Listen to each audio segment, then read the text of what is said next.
Back. CM ಸಿದ್ದರಾಮಯ್ಯನವರಿಗೆ high command ಬುಲಾವ್ ಕೊಟ್ಟಿರುವಂತಹ ಹಿನ್ನೆಲೆಯಲ್ಲಿ ಸದ್ಯದಲ್ಲೇ ದೆಹಲಿಗೆ ಸಿದ್ದರಾಮಯ್ಯನವರು ತೆರಳಲಿದ್ದಾರೆ. ಸದನಕ್ಕೂ ತೆರಳುವ ಮುನ್ನ ಸಿಎಂಗೆ ಹೈಕಮಾಂಡ್ ನಿಂದ ಕರೆ ಬಂದಿತ್ತು. ಈ ಹಿನ್ನೆಲೆಯಲ್ಲಿ ಹೈಕಮಾಂಡ್ ಬುಲಾವ್ ಬಂದಿರುವಂತಹ ಹಿನ್ನೆಲೆಯಲ್ಲಿ ಸಿಎಂ ಸಿದ್ದರಾಮಯ್ಯನವರು ಸದ್ಯದಲ್ಲೇ ದೆಹಲಿಗೆ ತೆರಳಲಿದ್ದಾರೆ.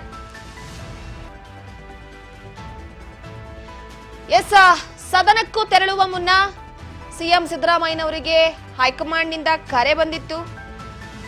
ದೆಹಲಿಗೆ ಬರುವಂತೆ ದೂರವಾಣಿ ಕರೆ ಮಾಡಲಾಗಿತ್ತು. ಯಾವ ವಿಷಯಕ್ಕಾಗಿ ಬುಲಾವ್ ಬಂದಿದೆಯೋ ಸದ್ಯಕ್ಕೆ ಸಾಕಷ್ಟು ರೀತಿಯಲ್ಲಿ ಕುತೂಹಲ ಕೇಳಿಸ್ತಾ ಇದೆ. ಇದ್ದಕ್ಕಿದ್ದ ಹಾಗೆ ಹೈಕಮಾಂಡ್ ನಿಂದ ಬುಲಾವ್ ಬಂದಿರುವಂತದ್ದು.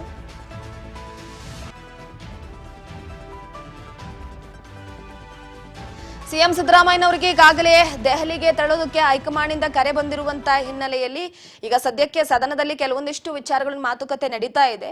ಸೊ ಅದಕ್ಕೂ ಮುಂಚೆನೆ ಕರೆ ಬಂದಿರುವಂತದ್ದು. ಕರೆ ಬಂದಂತಹ ಹಿನ್ನೆಲೆಯಲ್ಲಿ ಸದ್ಯದಲ್ಲೇ ಸಿಎಂ ಅವರು ದೆಹಲಿಗೆ ತೆರಳುತ್ತಾ ಇದ್ದಾರೆ.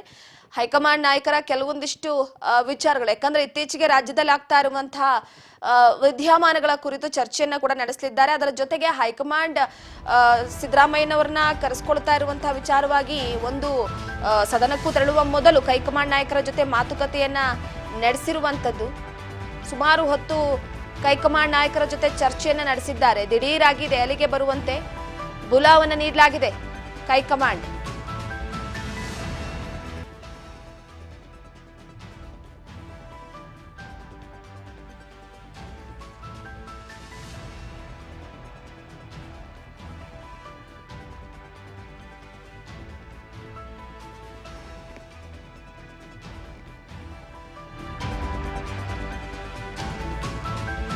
ಕೆಪಿಸಿಸಿ ಬದಲಾವಣೆ ಫಿಕ್ಸ್ ಆಗಿದ್ರೆ ಅನ್ನುವಂತ ಒಂದು ಪ್ರಶ್ನೆ ಕಾಡ್ತಾ ಇದೆ. ಯಾಕಂದ್ರೆ ಸಡನ್ಲಿ ಸಿದ್ದರಾಮಯ್ಯನವರಿಗೆ ಬುಲಾವ್ ಕೊಟ್ಟಿರುವಂತದ್ದು ಯಾಕೆ ಅನ್ನುವಂತ ಪ್ರಶ್ನೆ ಬಂದ್ರೆ ಸಾಕಷ್ಟು ರಾಜ್ಯದಲ್ಲಿ ಕೆಲವೊಂದಿಷ್ಟು ವಿಚಾರ ಚರ್ಚೆ ಆಗ್ತಾ ಇದೆ. ಸಾರಥಿ ಪಟ್ಟಕ್ಕಾಗಿ ಹೈಕಮಾಂಡ್ ನಿಂದ ಅಭಿಪ್ರಾಯವನ್ನ ಸಂಗ್ರಹ ಮಾಡಲಾಗುತ್ತಾ ಅನ್ನುವಂತ ಒಂದು ಪ್ರಶ್ನೆ.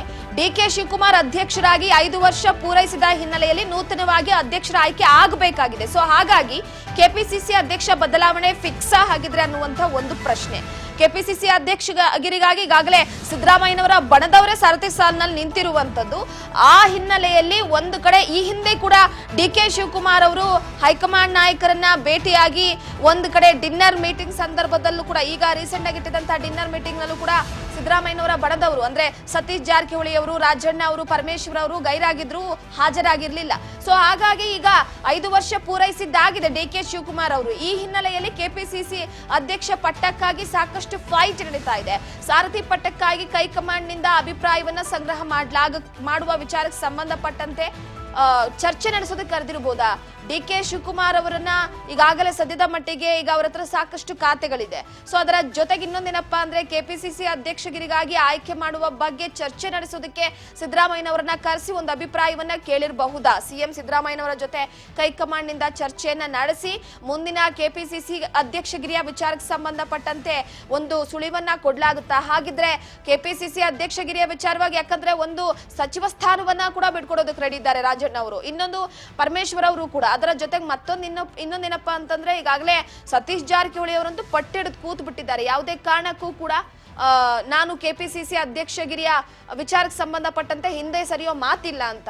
ಈಗ ಇದ್ದಕ್ಕಿದ್ದ ಹಾಗೆ ಬುಲಾವ್ ಬಂದಿದೆ ಸಿದ್ದರಾಮಯ್ಯನವರಿಗೆ ಅಂತಂದ್ರೆ ಸೊ ಕೆಪಿಸಿಸಿ ಬದಲಾವಣೆಯ ವಿಚಾರಕ್ಕೆ ಸಂಬಂಧಪಟ್ಟಂತೆ ಏನಾದ್ರು ಕರೆದಿರಬಹುದಾ ಅನ್ನುವಂತ ಒಂದು ಪ್ರಶ್ನೆ ಕಾಡ್ತಾ ಇದೆ. ಅದ್ರ ಜೊತೆಗೆ ಸಾಕಷ್ಟು ವಿಚಾರಗಳಿದೆ ರಾಜ್ಯದ ವಿದ್ಯಮಾನಗಳ ಕುರಿತು. ಆದ್ರೆ ಪ್ರಮುಖವಾಗಿ ಕಾಂಗ್ರೆಸ್ ಪಾಳ್ಯದಲ್ಲಿರುವಂತದ್ದು ಕುರ್ಚಿಯ ಕಾದಾಟ. ಸೊ ಹಾಗಾಗಿ ಕುರ್ಚಿಯ ಕಾದಾಟದ ವಿಚಾರಕ್ಕೆ ಸಂಬಂಧಪಟ್ಟಂತೆ ಸಿದ್ದರಾಮಯ್ಯನವರಿಗೆ ಬುಲಾವ್ ಬಂದಿರಬಹುದಾ ಅನ್ನುವಂತ ಒಂದು ಪ್ರಶ್ನೆ. ಅಕಸ್ಮಾತ್ ಬಂದಿದ್ರು ಕೂಡ ಕೆಪಿಸಿಸಿ ಅಧ್ಯಕ್ಷ ಬದಲಾವಣೆ ಫಿಕ್ಸ್ ಆಗಿದ್ರೆ ಅನ್ನುವಂತ ಒಂದು ಪ್ರಶ್ನೆ ಕಾಡ್ತಾ ಇದೆ.